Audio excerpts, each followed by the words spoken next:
Hey friend, I'm Kandy, and this just might be one of the most vulnerable videos I ever record. Not because I'm ashamed of my story, far from it, believe me, but because sharing the deeper layers of your life out loud, that is sacred work. One day, I may tell you my whole full testimony, but for now, this is a tender piece of it, just enough to let you know that you are not alone. This is for anyone who's ever felt broken. Anyone who's walked through loss, transition, heartache, and wondered if you'd ever feel whole again. So here we go. This is my story. What broke me and what built me. My journey isn't one big heartbreak. It really isn't. I've had some really great moments in life and some really amazing experiences. But it's been layer after layer of grief, loss, reinvention, and grace. And some people think grief only comes after death, but I've lived enough and gone through enough to know better. I have grieved. I've grieved the death of my only sibling, my brother, who I loved deeply. His passing, it shattered something in me that only God could touch and heal. I grieved the end of an 18-year marriage. 23 years of partnership came to a close, and with it, the life that I thought I was building. What many didn't see behind the scenes was the emotional and mental toll of surviving a relationship that slowly chipped away at my spirit. I won't speak to dishonor, but I will speak to truth. Healing meant reclaiming my voice. I also grieved my health. Years, my goodness, decades of holding in emotional pain caught up with my body. Oh wow, I developed vertigo and vestibular neuritis. I'll never forget that. And I could barely stand without the world spinning, literally. It felt like it was spinning nonstop. It was like my nervous system had been screaming for rest. I also grieved my identity. I was the daughter, the sister, wife, the mother, the counselor, the one who was always there for everyone, and the one who had to keep it together, so I told myself. Until one day, I couldn't. And in that unraveling, I had to figure out who I really was underneath all of those roles. And it wasn't easy. My God, it really wasn't easy. There was a season when I didn't recognize myself. I stopped singing. I stopped singing. And for me, that was a sign that something deep inside had gone quiet.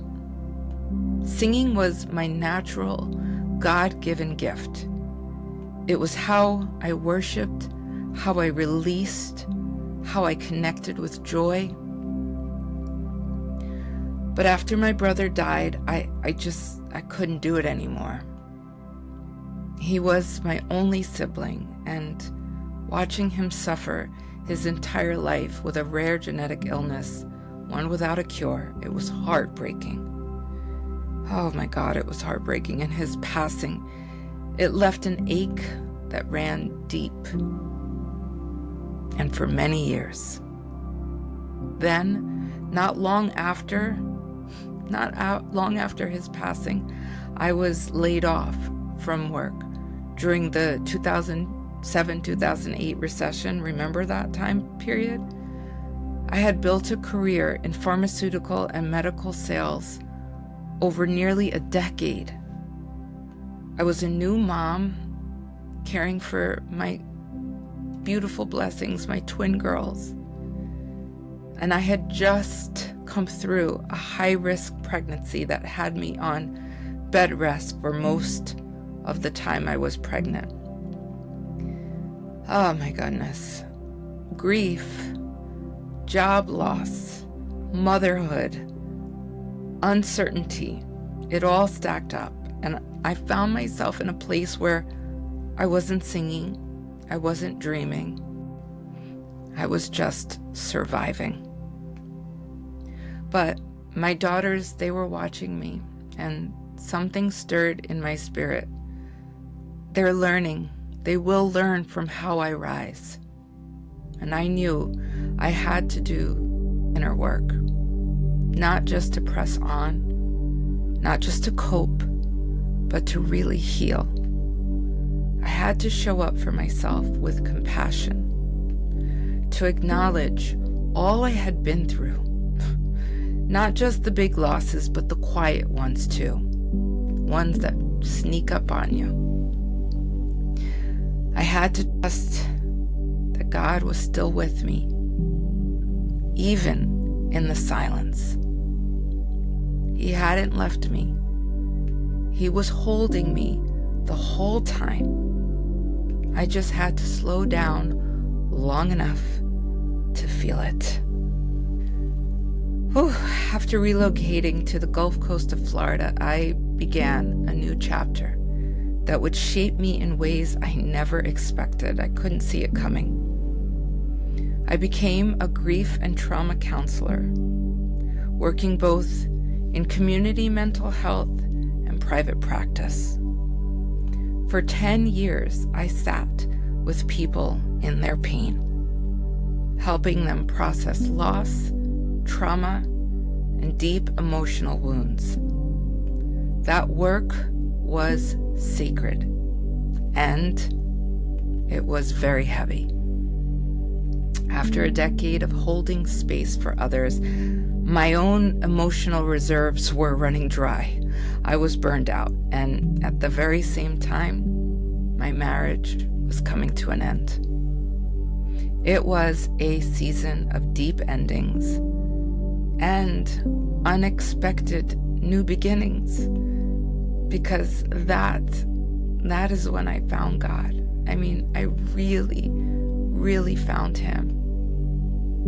Well, he found me, and in him finding me, I found him, and I found myself. And it's also when I became a worship leader. In the middle of my unraveling, I discovered a relationship with God that was personal, powerful, and healing. Worship became my lifeline. It brought me back to the sound of my own voice, brought me back to joy, to a new identity. And here's what I want you to know. I didn't stay broken. Grief broke me open, but it also built me. It taught me so many things. It taught me how to sit in silence and still know that God is near. Grief taught me to redefine strength, not as if it's holding it all together, but at being honest about what's falling apart. That is what is true strength. I began to parent my daughters with a lot more presence. I was always there for them, always, and always did my best to be present. But I was able to do it even more so on a deeper level, a more truthful level. I let go of who I thought I had to be, and I began to embrace who I was becoming.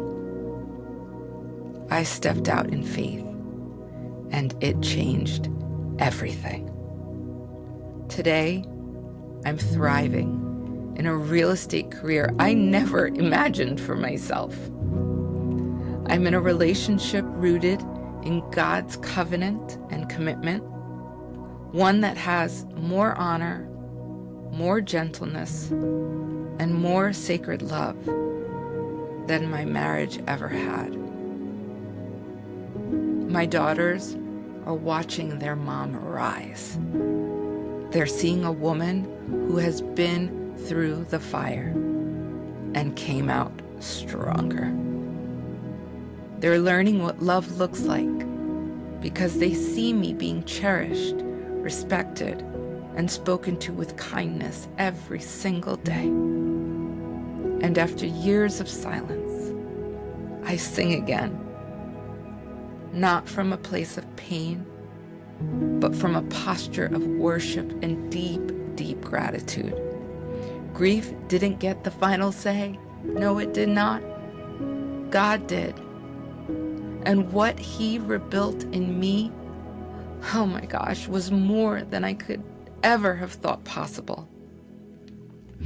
That's exactly why I started this channel and built this platform, because I really truly know what it's like to feel stuck.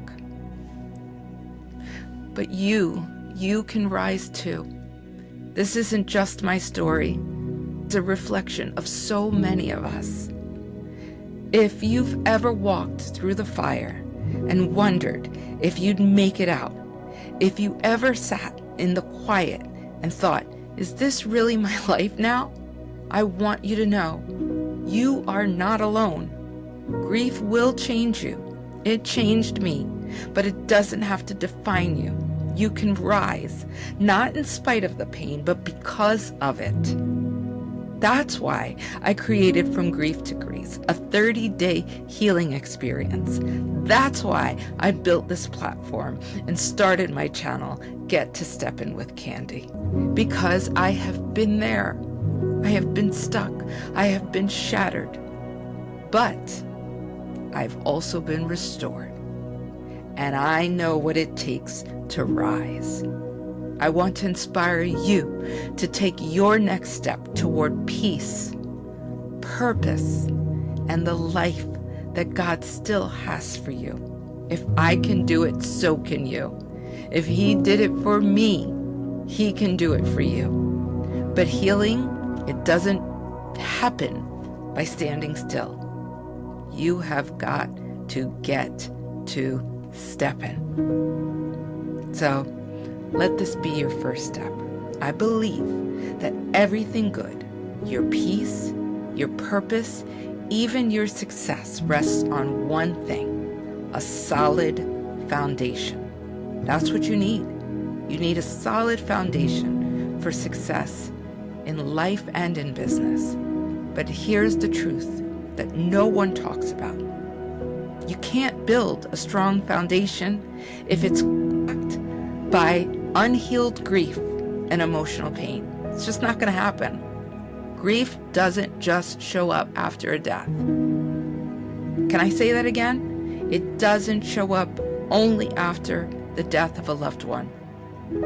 It hides in the loss of identity, in a divorce, in the silence after a betrayal, in the pressure to keep going when your soul is crying out for rest. If we don't name it, those wounds, they don't disappear. They just seep into how we show up in our relationships, in our parenting, in our work, and even in our faith. So my friend, that's why I've created From Grief to Grace. It's more than a journal. It's a guided experience to help you uncover what's been buried, make peace with what's been lost, and build something stronger than before. If you're ready to do the real work, and I mean work that's gentle, grace-filled, and grounded in truth, this is your first step. My friend, you have nothing to lose but the pain, and everything to gain: clarity, peace, healing, and hope. So click the link, grab the journal, and let's get to Steppin together. And if this video spoke to you, please don't keep it to yourself. Share it with someone that you know who might need a little hope today. You can download your free copy of Beyond the 5 Stages.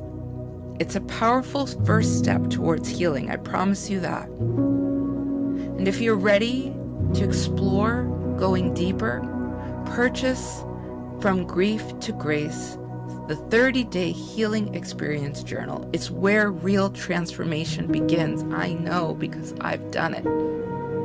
Like this video so others can find it. And kindly subscribe to the channel so you never miss a step in the healing journey. My friend, you don't have to do it alone. Not anymore. We're turning our pain into power, and we are going to walk it out together with truth, with grace, and with purpose.